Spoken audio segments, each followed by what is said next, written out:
पूतकृतो रईच, पूतकृतु शब्द से आई होगा, संयोग शिष्ट नीप भी होगा, पूतकृताई। इसके बाद वृषाकप्यग्नि कुसित कुसिदा नाम, ये सूत्र भी आई करता है और नीप, जो इसमें शब्द पढ़े गए। तो वृषाक कपे स्त्री, ये तीनों जो अगले सूत्र हैं ये पुमयोग होने पर ही लगते हैं। तो वृषाकपी की स्त्री को क्या कहेंगे? वृषाकपाई माने कौन हो गई? श्री और गौरी।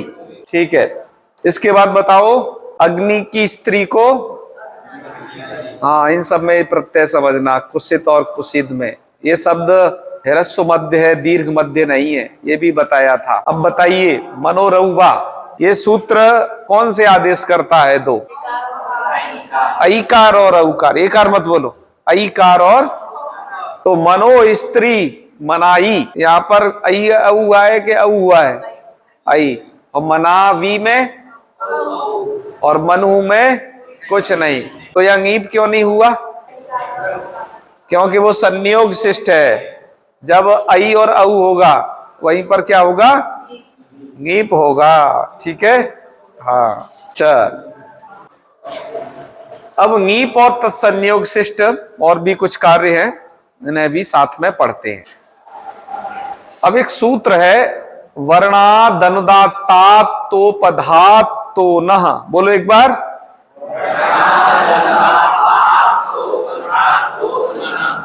ये सूत्र क्या करता है बच्चा, इसका अर्थ देख। वर्णवाची यो अनुदात्तांतात है, अनुदात्तांतः ये दिया है। यदि कोई शब्द वर्णवाची है, वर्ण मतलब कलरवाची है ना, रंगवाची, यदि कोई शब्द है साथ ही साथ वो क्या होना चाहिए? वर्णवाची यह अनुदात्तांतः, वो शब्द अनुदात्तांत होना चाहिए, अनुदात्त वर्ण उसके अंत में होना चाहिए। ठीक है, और कैसा हो? तो पधः, उसकी उपधा में तकार होना चाहिए। और ऐसे अनुपसर्जनात्, ऐसे अनुपसर्जन से, अनुपसर्जन का अधिकार आ रहा है इसमें। ठीक है, ऐसे अनुपसर्जन प्रातिपदिक से वा नीप स्यात्, विकल्प से नीप होता है। और तकारस्य नकारादेशश्च, और ऐसे शब्द के तकार को क्या हो जाता है? नकार भी हो जाता है। तो इसकी कुछ बातें समझ पड़ी क्या नहीं? क्या कहना चाहता है ये सूत्र? वर्णवाची शब्द हो और कैसा होना चाहिए वो? ठीक है, चल एक में घटा के देखते हैं। एक शब्द है एत, क्या शब्द है? ये एत शब्द वर्णवाची है। अब तुम कहोगे कौन से वर्णवाची है? ये श्वेत अर्थवाच, श्वेत अर्थ का अर्थ को कहता है, व्हाइट। ठीक है, एत, तो एत शब्द वर्णवाची हुआ। और ये अनुदात्तांत भी है, अनुदात्त इसके अंत में है, माने ये जो ता में जो आ है ये अनुदात्त है। मैंने अनुदात्त का चिन्ह लगा दिया इस पर, ऐसा है ये वस्तुतः। ठीक है, कैसे पता चलेगा ये अनुदात्त है, अनुदात्तांत है? मूलकार ने एक पंक्ति दी है, वर्णानाम तणति नितांतानाम इति फिट स्वर इति फिट सूत्रेण आदि उदात्तः। इस स्वर वैदिकी का एक सूत्र है बच्चा, वर्णानाम तणति नितांतानाम, इस सूत्र से ये आदि उदात्त है। अब तुम कहोगे कि गुरुजी आपने तो आदि उदात्त बता दिया, बताना ये था कि ये जो है अनुदात्तांत कैसे है। ठीक है, बता कुछ और रहे, पूछा कुछ और जा रहा है। सूत्र कह रहा है कि वर्णवाची शब्द अनुदात्तांत होना चाहिए। श्वेत शब्द वर्णवाची है, अनुदात्तांत है या नहीं? कहा कि है। का कैसे है? तो उसका उत्तर दिया कि वर्णानाम तणत नितांतानाम, इस सूत्र से ये आदि उदात्त है? तो भाई ये आदि उदात्त है तो अंत उदात्त हमें क्या इससे आदि उदात्त है, पर हमें तो चाहिए अनुदात्तांत, अनुदात्त अंत में होना चाहिए। तो कहे छोटा सा नियम ये है कि जिस वर्ण को उदात्त कहा जाए उस पद में जो और वर्ण बचे होते हैं वो अनुदात्त हो जाते हैं अपने आप। ये समझे? हाँ, बालमूलकार ने दिया है अनुदात्तम पदमेक वर्जम, एक नियम। तो यहां पर इस फिट सूत्र से, फिट सूत्र का मतलब है, फिट कहते हैं प्रातिपदिक को। मैं पहले ये समझता था इन फिट सूत्रों को सुन करके कि जो सूत्र कहीं फिट हो जाए वो फिट सूत्र हैं लेकिन बाद में पता चला कि ये फिट का मूल प्रातिपदिक शब्द है फिश। फिश शब्द प्रातिपदिक को कहते थे, पुराने संस्कृतज्ञ लोग। प्रातिपदिक तो तुम जानते हो, लेकिन फिश शब्द से परिचित नहीं हो। फिश का ही फिट रूप बना, फिट फिटा फिटा ऐसा रूप चलता है। यानी कि फिट सूत्र मतलब देखो बच्चा, प्रत्यय अलग होते हैं। कहीं समास होता है तो उसे बोलते हैं समासस स्वर, ठीक है। कहीं धातु होता है उसे बोले धातु स्वर। कहीं प्रत्यय होता है तो उसे बोला जाता है प्रत्यय स्वर। स्वर प्रक्रिया की बात बता रहे हैं, यानी कि इन चीज के अलग अलग है। और ऐसे ही प्रातिपदिक का भी अपना स्वर होता है, ठीक है। तो प्रातिपदिक का स्वर है, इसलिए इन्होंने कहा उसको प्रातिपदिक, माने ये जो सूत्र है ये प्रातिपदिक को करता है। जैसे एत ये प्रातिपदिक है, तणति नितांता नाम ये त अंत वाला है ना। और वर्णा नाम माने वर्णवाचक है। इसने क्या कर दिया, इससे आदि उदात्त कर दिया, माने ए जो है उदात्त है। इससे क्या हुआ, जो बचा खुचा वो अनुदात्त है। उदात्त उसको खा गया और ये बचा कौन है, अनुदात्त। तो अब ये अनुदात्त बच गया, अनुदात्तम पदम एक वर्जम के नियम के अनुसार। तो अब देखो फिर अर्थ घटाओ। वर्णवाची शब्द है एत, अनुदात्तांत है ये है, तो ये वर्णवाची भी है, अनुदात्तांत भी है। तो पधा तीसरी शर्त, पहली शर्त ये थी, दूसरी ये, तीसरी तो पद होना चाहिए वो शब्द। तो पद का मतलब है ता उपधा, ता उपधा में हो, अंत में वर्ण है अ और उससे पहले है ता, तो पद हो गया ये शब्द। तीन शर्त घटी, अनुपसर्जन होना चाहिए वो। तो अनुपसर्जन है क्योंकि वो किसी अन्य के साथ में समास नहीं है उसका, बहुब्रीहि वगैरह, ठीक है। ऐसा प्रातिपदिक प्रातिपदिकात, ऐसा तो अनुपसर्जन भी है ये, चौथी शर्त। ऐसा प्रातिपदिक हो गया एत, इससे क्या होता है, नीप स्यात्, नीप हो जाता है। नीप का क्या बचता है, और तकारस्य नकारादेशस्य, तो पधा तो नह, तो नह का मतलब है ता को न। और जब आप नीप कर लोगे तो नीप संनियोग शिष्ट, ता को क्या हो जाएगा, न हो जाएगा। तो भैया जो एत है इसको तुम समझना अब एन, क्या समझना, ऐसा। और इधर है ई, नाम है अकार, यस्य तीजा से लोप कर दिया तो ये बन गया एनी। माने श्वेत वर्ण है जिसका, जो भी स्त्रीलिंग वाचक शब्द, उसको क्या कहेंगे, एनी। ये जो ता को ना है बच्चा, देखो यहां पर क्या लिखा है, ये नीप विकल्प से होता है, ठीक है। तो एक बार तो बनेगा एनी, जब नीप नहीं होगा, नीप संयोग शिष्ट है नकार, तो ना भी नहीं होगा, तो फलता रूप बन जाएगा एता, दूसरा रूप, ठीक है। ताप हो जाएगा क्योंकि एत शब्द अदंत है ना, नीप नहीं होगा, विकल्प से है ना नीप, नीप वा नीप स्यात्, विकल्प से नीप होता है, तो क्या बन जाएगा, एता बन जाएगा। तो दो रूप बनेंगे, एनी एता। अब ऐसे ही दूसरा शब्द देख ले, दूसरा शब्द है तेरा रोहित।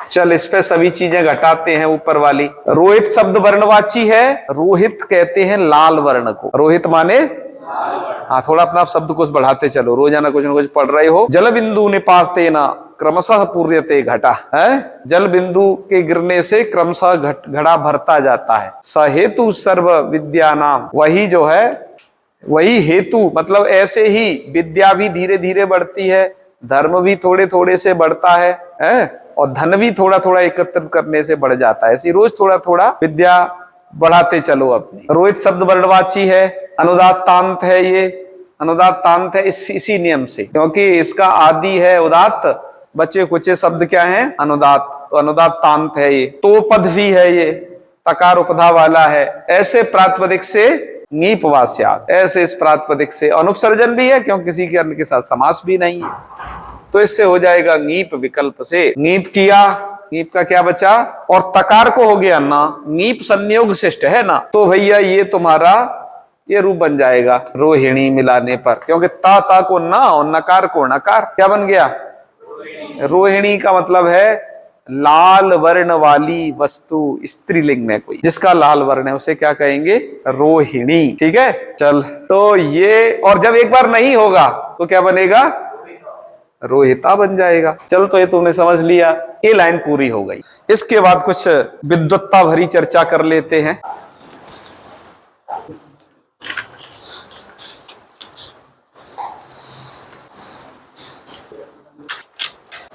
यहां पर प्रश्न कर रहे हैं कि ये जो अनुपसर्जनात् ये पद है, इसको वर्ण जो कि साक्षात श्रुत शब्द है, वर्णादनुता धातु नाम है वर्ण, इसको वर्ण का विशेषण माना जाए या तदंत का विशेषण माना जाए। ठीक है, बाल ब्रह्मकार ने लिखा है ननु अनुपसर्जनात् इति अनुवृत्तस्य श्रुत वर्ण विशेषणत्वमेव युक्तम, ये वर्ण का ही विशेषण मानना युक्त था। न तो तदंत विधि लभ्य वर्णांत विशेषणत्वम, तदंत विधि से लभ्य वर्णांत का विशेषण इसे नहीं माना जाना चाहिए। ठीक है, क्योंकि ऐसा उदाहरणों में मिलता है। कहने का मतलब ये है कि जो अनुपसर्जनात्, ये जो इसका जो अधिकार से हमें लब्ध हुआ है ये पद है, ये वर्ण का विशेषण न मानो बल्कि इसे वर्णांत का विशेषण मानो। ताकि इससे क्या फायदा होगा तो आगे बता रहे हैं कि उदाहरणों में ऐसा प्राप्त होता है। इन्होंने मूल में एक उदाहरण लिखा है यहाँ, त्रेण्याच सलल्येति गृह्य सूत्रम, ये पद लिखा है। क्या है ये गृह्य सूत्र, इसको समझिए। इन्होंने लिखा त्रेण्याच सलल्या, ये गृह्य सूत्र का वचन है। सलल्या क्या है बच्चा, एक शल्यक होता है, शल्यकी बोलते हैं उसे, तुम लोग हिंदी में बोलते हो सेही, सेही, उसके शरीर पर कांटे कांटे होते हैं, सेह बोलते हो, हाँ वही, उसके शरीर पर बहुत कांटे होते हैं, उसे कोई भी शेर जैसा अथवा व्याघ्र जैसा जानवर भी उसे सहसा पकड़ नहीं पाता उसे। हाँ, तो यहां पर कहा जा रहा है उसके शरीर में जो होती हैं वो सिलाई सी होती हैं, ऐसी लंबी लंबी कांटे, तो यहां पर उसी का नाम दिया गया है सलल्या। सलल्ली शब्द है उसका, सलल्या। गृह्य सूत्र का ये वचन है, एक सूत्र है गृह्य सूत्रों में, आपस्तंभ आश्वलायन आदि प्रणीत है, उसका ये वचन है। उन गृह्य सूत्रों में एक उदाहरण प्राप्त हुआ, त्रेण्या सलल्या, ये उदाहरण प्राप्त हुआ। यहां पर बहुब्रीहि समास है। ठीक है, एनी शब्द है, ध्यान दीजिए, तो इधर एनी शब्द है और उसमें त्रि शब्द जुड़ा हुआ है ना, तो वहां पर त्रेण्या ऐसा रूप मिलता है। वहां यहां पर कह रहे हैं कि एत शब्द वर्णवाची है, एत शब्द वर्णवाची है और त्रि प्लस एत दो में समास हुआ है। विग्रह में देखोगे आप यहाँ, त्रीणी एतानि यस्याहा इति बहुब्रीहि, यहाँ पर त्रि और एत के बीच में बहुब्रीहि समास हुआ। बहुब्रीहि समास होने से एत शब्द क्या है, वर्णवाची है। अब ये उपसर्जन हो गया बहुब्रीहि समास होने से, उपसर्जन हो जाने से ङीप नत्वे न स्याताम, ना तो ङीप होना चाहिए ना नत्व होना चाहिए। ठीक है, पर होता है ऐसा यहाँ, तो कह रहे हैं अनुपसर्जनात् इत्यस्य वर्णांत विशेषणत्वेतु, अनुपसर्जनात् को वर्ण शब्द का विशेषण न मान करके वर्णांत का विशेषण यदि हम मान लेंगे, वर्णांत का मतलब जैसे त्रि और एत शब्द ये वर्णांत है, मतलब दो शब्द जब मिल गए तब ये वर्णांत हो गया, समास हो गया उनमें तब। तो यहां पर त्रेत शब्दस्य अनुपसर्जनत्वात् न दोषा, त्रेत शब्द त्रि प्लस एत ये बन गया त्रेत, दो शब्द मिल गए ना इसमें, तो त्रि प्लस एत क्या बन गया, त्रेत। एत शब्द तो वर्णवाची है तुम्हारा और त्रि का हो गया समास, त्रि प्लस एत, इकार को यण कर दिया, अब ये बन गया त्रेत शब्द। अब त्रेत शब्द से क्या करें, नीप करें कि टाप करें, तो इसको कहा कि वर्णांत का, इसे यहां पर त्रेत शब्द अनुपसर्जन हो गया। ठीक है, और वर्णांत का ये जो है यहां पर विशेषण मानोगे तो दोष नहीं है। त्रीणी एतानी, एतानी का अर्थ है श्वेतानी, त्रीणी श्वेतानी यस्याहा, ये इसका विग्रह किया। और बहुब्रीहि समास करके यहां बहुब्रीहि समास है, बहुब्रीहि समास होने पर तो ये अनुपसर्जन नहीं रहेगा बल्कि उपसर्जन हो जाएगा। जब ये उपसर्जन हो जाएगा तो ङीप यहां नहीं हो सकता है। ठीक है, ङीप नहीं हो सकता था, तो इन्होंने जैसे पिछली बार में हमने पढ़ा था कि यहां पर अनुपसर्जन को वर्ण के साथ न जोड़ करके इन्होंने वर्णांत के साथ जोड़ा, जिसके कारण ये वर्णांत शब्द अनुपसर्जन है। अब इससे यदि तुम ङीप प्रत्यय कर लोगे तो ङीप का बचेगा ई, तत्संयोग शिष्ट हो जाएगा अकार को नकार भी, तो ये रूप बन जाएगा ना को ना करके त्रिएणी बन जाएगा। क्या बनेगा? और त्रिएणी शब्द का तृतीया का रूप, क्योंकि सलल्या है तृतीया विभक्ति, और इसका तृतीया का रूप क्या बन जाएगा? त्रेण्या। त्रेणी शब्द का बनाइए, जैसे गौरी का गौरिया, त्रेणी का क्या बन जाएगा? त्रेण्या। तो माने इन्होंने क्या माना यहां पर? अनुपसर्जनात् को वर्ण के साथ ही संबंध माना, वर्णांत के साथ उसका संबंध जो है नहीं माना, क्योंकि ऐसा गृह सूत्र में इन्हें एक त्रेण्या प्रयोग मिला था, इसके लिए इन्होंने इसकी व्याख्या की। त्रेण्या में क्या है? यहां पर उपसर्जन होने के बावजूद भी, क्योंकि समास हो गया है, यहां पर ङीप हो गया है और नत्व हो गया है, एक शब्द यहां पर वर्णवाची है इसलिए। ठीक है, तो ये त्रेण्या सलल्या की कहानी है कि यहां पर भी वर्णवाचक होने से ङीप कर लेना, इससे भले ही वो जो है उपसर्जन हो गया है तब भी, क्योंकि ऐसा इन्हें एक प्रयोग मिला गृह सूत्र का, तदनुसार। चलो और आगे की व्याख्या करते हैं। ताकि अनुदात्तात किम, ताकि एक और बात बताइए, आपने सूत्र में ये कहा कि अनुदात्तांत होना चाहिए वो वर्णवाचक शब्द, तभी वहां पर ङीप और नकार होगा। ताकि एक शब्द है ये श्वेत, श्वेत शब्द तांत है नहीं, वो तोपद है, एक तांत नहीं वाली तोपद है ये शब्द, और वर्णवाची भी है, अनुपसर्जन है, ऐसा प्रातिपदिक है, पर ये जो है अनुदात्तांत नहीं है, माने इसमें त में जो आ है वो अनुदात्त नहीं है। ताकि तो क्या है? एक सूत्र है घृतादि नाम, इस फिट सूत्र के द्वारा ये अंतोदात्त है, ये त में जो आ है ये उदात्त है। अंत उदात्त मतलब अंत वाला वर्ण क्या है इसका? अंत उदात्त हो जाने से यहां पर ङीप और न नहीं होगा, क्योंकि ये तो अनुदात्तांत से ही होता है। इसलिए प्रश्न किया था अनुदात्तांत इति किम श्वेता, तब श्वेत शब्द से टाप प्रत्यय करके श्वेता बन जाएगा। उत्तम, ये श्वेता टाप के उदाहरण में जाएगा। फिर कहा अतः इत्येव, यहां पर एक बात लिखी थी इन्होंने कि शब्द जो है वर्णवाचियो अनुदात्तांत तोपद, मतलब शब्द अतः माने अदंत होना चाहिए। अब एक शब्द है शिति, शिति कहते हैं श्वेत को, शिति किसे कहते हैं?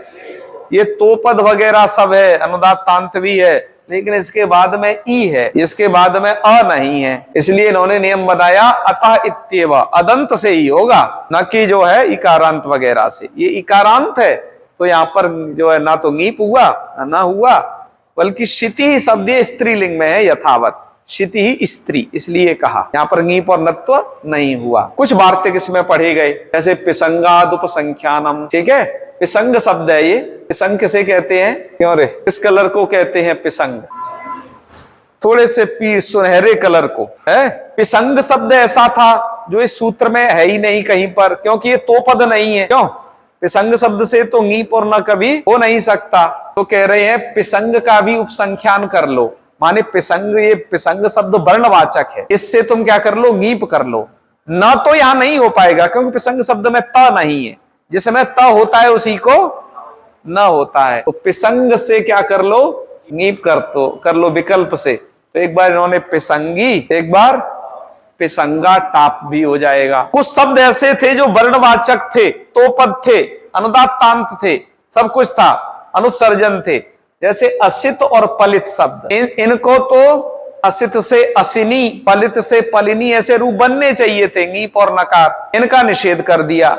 असित पलितयोर न, इनसे जो है ङीप और ये नत्व, तो इनका तो अशिता और पलिता बनेगा। असिता का मतलब होता है जो सित नहीं है, माने जो श्वेत नहीं है। असिता माने कृष्णा, कृष्ण वर्णीया, और पलिता माने ये भी पलित पीला नहीं होता है ठीक है, पलित या तो श्वेत, पलिता उसे कहते हैं जिसके केस झड़ गए हैं या श्वेत हो गए हैं, ठीक है, ये पलित का अर्थ है। उसका स्त्रीलिंग में पलिता बनेगा, पलिती नहीं, पलिनी नहीं बनेगा। एक वार्तिक और दिया इसमें, छंदसी किनम एके। कुछ आचार्य ये चाह रहे हैं कि छंद में ये ऊपर वाली दो शब्द हैं असित और पलित, इनसे किनम हो जाए। किनम एक प्रत्यय है, किनम का क्या बचेगा? कना, और नांत होने से ङीप हो जाएगा। तो असित शब्द से क्या शब्द है? अशित, और इससे कर दिया किनम, तो बन गया असिकना, और ङीप कर देना असिकनी। क्यों? अच्छा, ये मुझे लगता है गलत गलत लिख गया है रे, एक बार चेक करें, एक बार चेक कर लेते हैं गलत है कि सही है। नीप ही लिखा है बाल मनोरमाकार ने, तो असित शब्दात नीप, ठीक है, असिकनी नीप है बच्चा, क्योंकि नीप का ये प्रकरण चल रहा है ना, नीस के लिए तो कुछ और होना चाहिए, उसे हम सुधार लेंगे, वो गलत लिख गया है। असिकनी और पलित शब्द से कौन प्रत्यय है यहाँ, नीप, ये छंद में बनते हैं, वेद में पलिकनी असिकनी, लोक में नहीं बनेंगे, लोक में तो अशिता और पलिता ये बनेंगे। और लास्ट में एक पंक्ति और लिखी, एक शब्द है अवदाता, कोई कह रहे कि अवदात शब्द है कलर वर्णवाचक शब्द है, तो इससे जो है अवदात शब्द तो पद है, तकार उपदा में है, वर्णवाचक है, अनुदात तांत है, ताकि इससे हो जाए नीप और न, अवदात से अवदानी बन जाए, क्यों, जैसे रोहित से रोहिणी बनाए थे, कह रहे अवदात शब्दस्तु न वर्णवाची, का कि ये शब्द वर्णवाचक नहीं है अवदात शब्द, तो क्या है, किंतु विशुद्धवाची, विशुद्ध अर्थ का वाची है, माने धवल, मानो साफ, इस अर्थ का वाची है, कलरवाची नहीं है वो। तेन अवदाता इत्येव, इसलिए इसका स्त्रीलिंग में अवदाता ऐसा ही रूप बनेगा, मतलब टाप प्रत्यय होकर के रूप बनेगा, वहां पर नीप और नत्व नहीं होंगे, तो अवदात शब्द से। तो चलिए बच्चा, कल आप लोगों ने पढ़ा था वर्णादनता तात्तोपधात्तो न, ये सूत्र वर्णवाचक शब्दों से क्या प्रत्यय करता है, नीप करता है, ठीक है, पर इसकी थोड़ा शर्त ये है कि वर्णवाची जो शब्द होना चाहिए वो अनुदात तांत होना चाहिए, ऐसा तोपध तदंत अनुपसर्जन होगा, उस प्रातिपदिक से नीप प्रत्यय हो जाएगा, और तकार को नकार भी साथ में ही हो जाएगा, ये इसके अर्थ में ही सम्मिलित है। इसके उदाहरण पढ़े थे आपने, एनी और एता, ये एत शब्द जो है श्वेत पर्यायवाची था, ये तोपद था, तकार इसकी उपधा में है, वर्णवाची है, ऐसा अनुपसर्जन प्रातिपदिक है, तो उससे ये नीप प्रत्यय का विधान कर दिया, नीप के अभाव में टाप प्रत्यय से रूप की सिद्धि हो जाएगी। ऐसे ही रोहिणी और रोहिता, क्या प्रत्यय है रोहिणी में, नीप प्रत्यय है। रोहिणी शब्द का अर्थ क्या होगा, हाँ, रक्तवर्णीया, काचित स्त्रीलिंगी अथवा स्त्रीवा। यहाँ पर ये अनुदात तांत है, ये बताने के लिए बताया था कि ये जो फिट सूत्र है इससे यहाँ आदि उदात्त हो जाता है, इसलिए परिशेष जो बचता है वो अनुदात्त कहलाता है, अनुदात्तम पदमेक वर्जन से, ये आप लोगों ने पढ़ा। इसके बाद एक गृह सूत्र का प्रयोग मिला, त्रेण्यया, ये प्रयोग त्रेण्यया में क्या है कि त्रि प्लस एत शब्द है, एत शब्द है, तो एत शब्द का तो एनी हम बनाए हैं, पर एत शब्द का स्त्री शब्द के साथ जब समास हो गया, अब त्रेणी बनेगा कि नहीं, ये प्रश्न है, किंतु गृह सूत्रकार ने त्रेणी बनाया, जबकि इस सूत्र में तो अनुपसर्जनात् के अधिकार में पढ़ा गया ये सूत्र है, उसकी अनुवृत्ति आ रही है, उसके अधिकार आ रहा है, ठीक है, तो भाई यहाँ तो बहुब्रीहि समास भी है, त्रीणी एतानि यस्याः, और इस सूत्र से जो प्रत्यय विधान होगा वो तो अनुपसर्जन में ही होगा, बहुब्रीहि समास होने के कारण त्रेण्यया ये शब्द जो है उपसर्जन हो गया, यहाँ पर ना ही नीप होना चाहिए या नत्व होना चाहिए, है ना, मतलब त्रियेता ऐसा शब्द बनना चाहिए था, न कि त्रियेण्या, ये त्रियेणी का तृतीया का बना दिया है, गृह सूत्र में ऐसा जो है मिला। इस कारण से भट्टोजी दीक्षित जी ने क्या किया, सूत्र के अर्थ में थोड़ा सा बदलाव कर लिया, हालांकि ये बदलाव आपको काशिका के अर्थ में नहीं मिलेगा, यहाँ जो अर्थ किया गया है, यहाँ अर्थ में एक बदलाव है, यहाँ एक तदंत शब्द दे दिया है, क्या दे दिया है, हालांकि जो अनुपसर्जनात् का जो अधिकार आ रहा है तो श्रूयमाण वर्ण के साथ, वर्ण शब्द के साथ ही उसका संबंध होना चाहिए, लेकिन इन्होंने तदंत शब्द दे दिया, वर्णवाचक जो तो पद तदंत, तदंत देने से क्या हुआ कि यहाँ त्रेण्या में भी यहाँ पर हम नीप कर पाएंगे, तो क्या ऐसे अर्थ परिवर्तन किए जा सकते हैं क्या, जैसे तदंत लगा करके, तो यहाँ पर व्याख्याकारों ने व्याख्या की है, बिल्कुल किए जा सकते हैं, बशर्ते उसकी पद्धति सही होनी चाहिए। जैसे यहाँ पर काशिकाकार ने यहाँ जो अर्थ किया है उसमें तदंत नहीं डाला है, भट्टोजी दीक्षित जी ने सूत्र का अर्थ किया है उसमें तदंत डाला है, ठीक है ना, तो इसलिए ऐसा इसलिए किया जा सकता है क्योंकि गृह सूत्रकार हैं वो शिष्ट हैं और शिष्टों के ज्ञान के लिए ही अष्टाध्यायी है, तो इनका जो प्रयोग है त्रिण्यः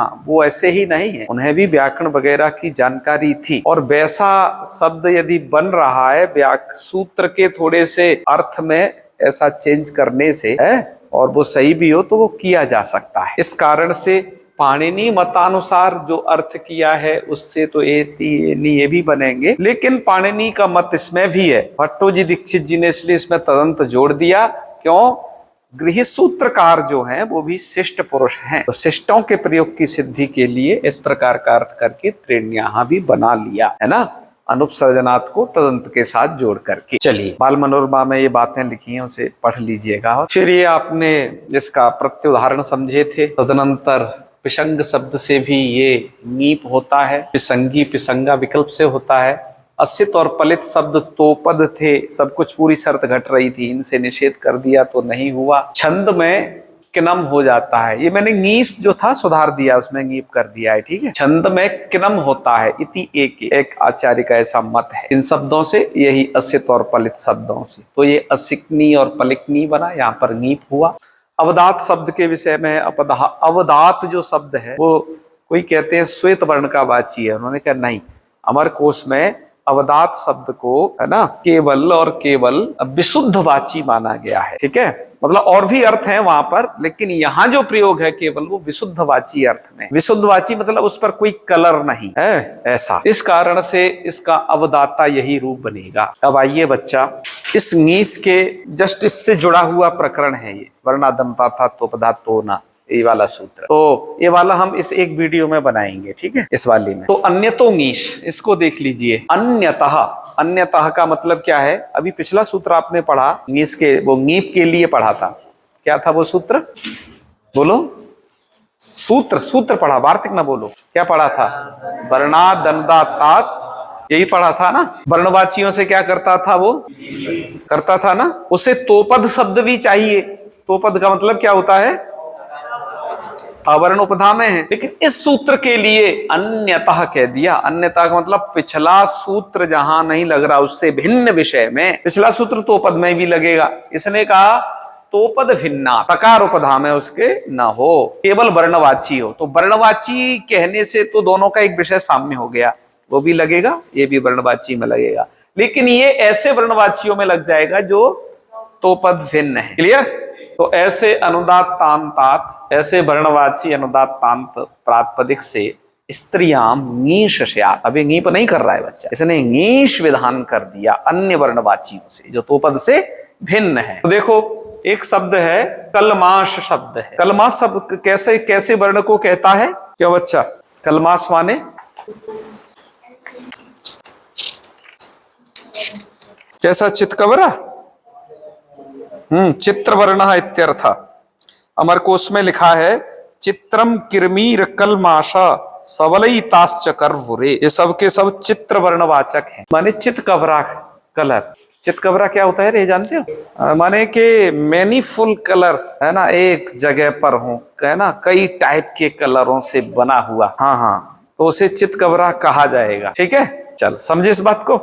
चल, तो कलमाश शब्द वैसा ही है। कलमाश शब्द देखो तोपद नहीं था, पिछले सूत्र से तो प्राप्ति इसकी थी ही नहीं, इसलिए सूत्र आरंभ करना पड़ा। तो इससे भाई कलमाश है, नीश कर देना, कलमाश के आकार का ऐसे टीचर से लोप करके जोड़ के बना देना कलमासी। ऐसे ही दूसरा शब्द है सारंग। सारंग शब्द भी वर्णवाचक है। ये कौन से वर्ण को कहता है रे?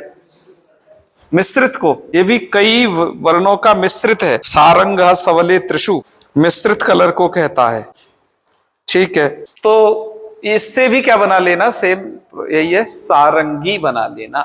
इसमें एक शर्त बताई थी, अनुदात तांत। ये शब्द अनुदात तांत है। भाई समझ में कैसे आएगा ये शब्द अनुदात तांत है? तो उसके लिए कहा एक ये फिट सूत्र है, माने प्रातिपदिक स्थल में स्वर विधान करने वाले सूत्र को फिट सूत्र कहते हैं। फिट माने प्रातिपदिक, फिट शब्द है, फिट प्रातिपदिक है मूल रूप से इसमें। तो चल, ये है लघावंते द्वयोश्च बहुवचो। यहाँ बहुवशो पाठ है, किताबों में देख लो, कहीं पर बहुवचा भी हो सकता है, बहुवशा ये भी पाठ है। बहुवशो गुरु इति मध्योदात्ता वेतौ। कहा कि एतौ, एतौ माने कलमाश शब्द और सारंग शब्द, ये दोनों के दोनों शब्द इस फिट सूत्र के द्वारा मध्योदात्त हैं। तो जो मध्योदात्त होगा, बचा खुचा उसका जो भी वर्ण है, माने कि कलमाश में जो मां है ये उदात्त है, और बाकी जो अच बच गए वो क्या हो जाएंगे?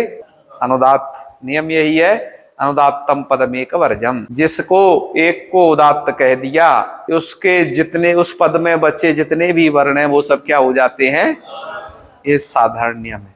तो बताओ कलमास और सारंग शब्द जो कि मध्योदात्त हैं इस सूत्र के द्वारा है, तो अब ये अंतोदात्त हो गए कि नहीं? मध्योदात्त है इसलिए अंतोदात्त अंतोदात्त क्यों, अनुदात्तांत, अंत अनुदात्त हो जाएंगे। क्या समझे? क्योंकि मध्य उदात्त है। थोड़ा स्वरांकन कर देते हैं जिससे थोड़ा कंफ्यूज न रहे बच्चा। इन पे स्वरांकन करना ना उदात्त अनुदात्त को समझने के लिए, तो कुछ ऐसे करना, माने कि कलमास शब्द ऐसे ऐसे है, ऐसे ऐसे है, मध्य का जो आ है वो क्या है, उदात्त है। किसके, किस नियम के द्वारा?